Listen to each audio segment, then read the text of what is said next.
Okay, so this paper is about Australian attitudes towards privacy.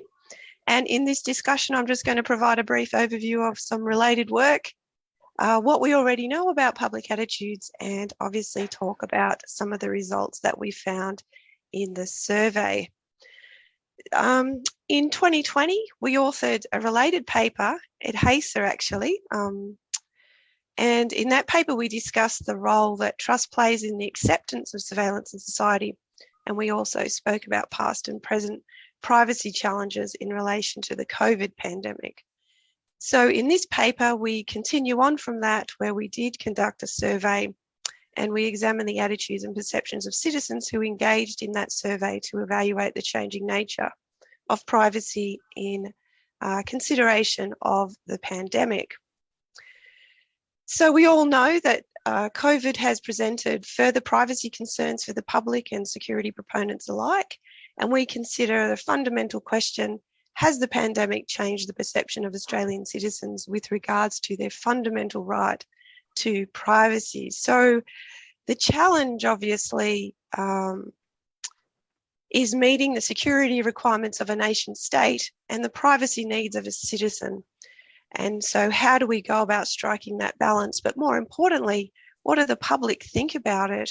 And what influences what the public think about that? So in some aspects, this presentation does feed from the first discussion in relation to those systems of people's behaviour. So I'll touch on that briefly.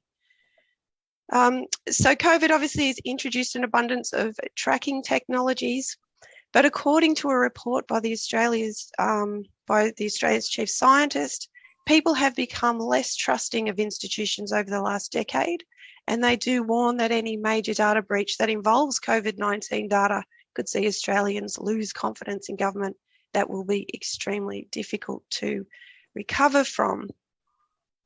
Historically, Australians have been reluctant to accept government attempts at universal identification. In 2017, Goggin and colleagues did conduct a survey on 1,600 Australians, and they found that Australians are genuinely concerned about their online privacy. 67% of them took active steps to protect it.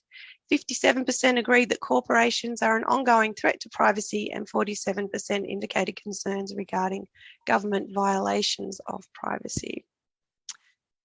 In late 2020, the Rapid Research Information Forum that was chaired by Australia's Chief Scientist, Alan Finkel, was tasked by the government to answer this particular question: has COVID-19 had an impact on public sentiment in relation to privacy and the widespread use of data and technology by government in responding to the public health crisis, be it through tracing, compliance or enforcement? And they did find that trust towards government agencies increased during the early stages of the pandemic. However, the majority still remain concerned about the management of personal data, and that Australians indicated strong concern surrounding opt-in arrangements and consent, and the reasons for data and technology surveillance. So they were concerned about the data collection activities, for example, contract tracing. Involuntary data collection also presents an indirect but significant risk to public sentiment towards government. So in other words, Australians want to know the reasons for the surveillance and are concerned about the mandatory versus voluntary uptake, or put another way, opt-in arrangements. So the chief scientist did warn that the extent to which government protects personal data, including data collected by third parties, and are transparent about the use and value during the pandemic, will shape Australian attitudes going forward. So in other words, this time in history has the potential to impact trust in government or confidence therein moving forward, either negatively or positively. So what do we already know about public attitudes? The literature suggests that privacy and security, and I think it's pretty obvious, are elusive concepts, and thus they require clear definition within the context of use. So context, or the framing of a particular question with respect to privacy, is very important. Now, this was touched on in the first discussion, the privacy paradox. So on the one hand, the literature suggests there's significant level of concern, while on the other hand, people are willing to trade personal information for convenience. So according to some researchers, this is attributed to the diversity of research methods, and I would add to that other factors such as knowledge, trust, and the particular context that a person is looking at privacy. So how does context affect attitudes? So for example, it's a common misconception that the Privacy Act, which is the legislation here in Australia to protect privacy of information, protects a person's bodily privacy or communications privacy or any other form of privacy. But the reality is that the Privacy Act only protects solicited information collected by entities, and that also depends on who is doing the collecting. So in the survey, we addressed this via contextual framing of questions. We provided examples and we used anchoring vignettes, which I'll touch on briefly as well. So another factor that we considered in our survey is public awareness. So this comes up again and again, and as we demonstrated as I move through this. Are we surveying public attitudes about an information environment that is not adequately understood by those who are operating within it? And I like this quote. I think it sums it up quite well. The split between the necessity to operate within, but the lack of understanding of the structures of the information society is increasingly making the public feel powerless and confused. So for example, if people are informed about particular breaches that may have occurred, so for example, in Australia, there was a health engine breach where personal information was sold to law firms. When people find out about that, they change their attitude significantly. So how do we go about this? The data was collected between February and September of 2021. The survey contained approximately 40 questions, but we're only going to touch on a very small subset of those. After data cleaning, the sample size amounted to around 915, and the prerequisites were that participants were Australian citizens over the age of 18. Now, the design, primarily Likert scales 5 points in combination with binary response questions. And to support the design objectives, we introduced anchoring vignettes. So anchoring vignettes, some of you may or may not be aware of anchoring vignettes, but they are basically short narratives or short storylines that help position respondents in an unbiased way. They're a psychometric approach, and they're normally used to deal with complex concepts such as privacy and security, or when there is a risk that respondents may interpret the questions incorrectly. So we explored attitudes from 3 perspectives: trust in institutions, control over surveillance in society, and knowledge pertaining to information collection. So what are the attitudes of Australians to privacy through the lens of trust, and has this attitude been affected by COVID-19 related surveillance? The research was inspired by the theory of reasoned action, and this theory suggests that attitudes are event-based. So in other words, an event can occur that can impact a person's behaviour, or reasonably deliberated, so based on existing knowledge of a topic, being that being reasoned action. Okay, so getting down to some of the findings. Some researchers argue that transparency has become a substitute for trust, and I'm not sure whether I agree with that or not, but it's certainly an interesting concept. But nonetheless, in the survey, we operationalised trust, using 3 separate constructs, and each construct comprised of 12 institutions.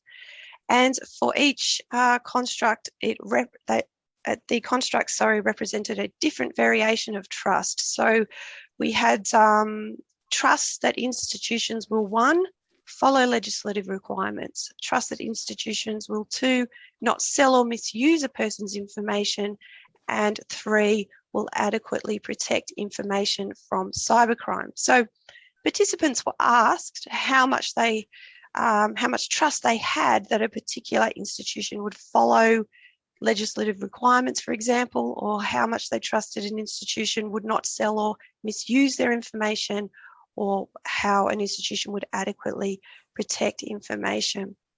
So using those three constructs, we calculated factor scores using principal components analysis. So each trust variation had a total summed score, and then we summed those three scores to come up with a summary score, a total trust summary score, and we'll have a look at a composition of that in a moment, right here actually. So the entities selected were designed to be those entities that people are most likely to come into contact with more frequently.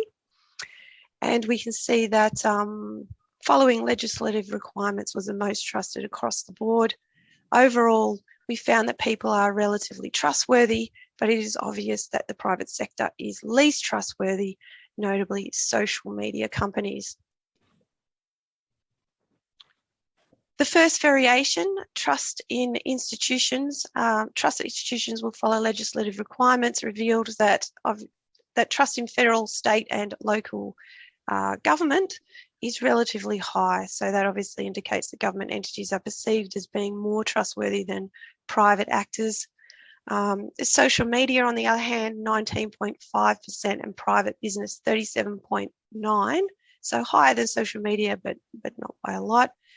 The second variation, sale or misuse of information, is remarkable, with only 7.8% of those surveyed trusting social media companies to not sell or misuse their information. And with respect to the third, protection of information, 13.4% trust social media industry, and private business show similar results. So exploring trust a little bit further, hypothetically, the higher the trust summary score, the less concern there should be regarding surveillance monitoring.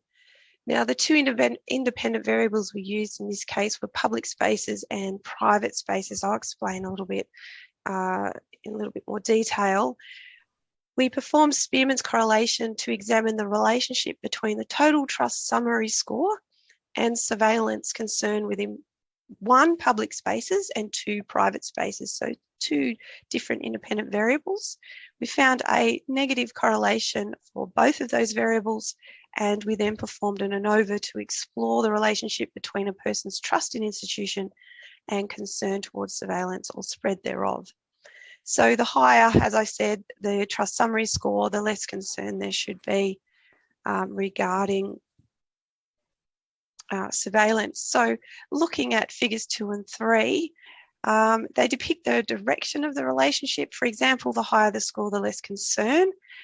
So you can see how the question being, how concerned are you with the spread of surveillance devices in 1, public spaces, and 2, private spaces? And it would be not at all concerned up to very concerned.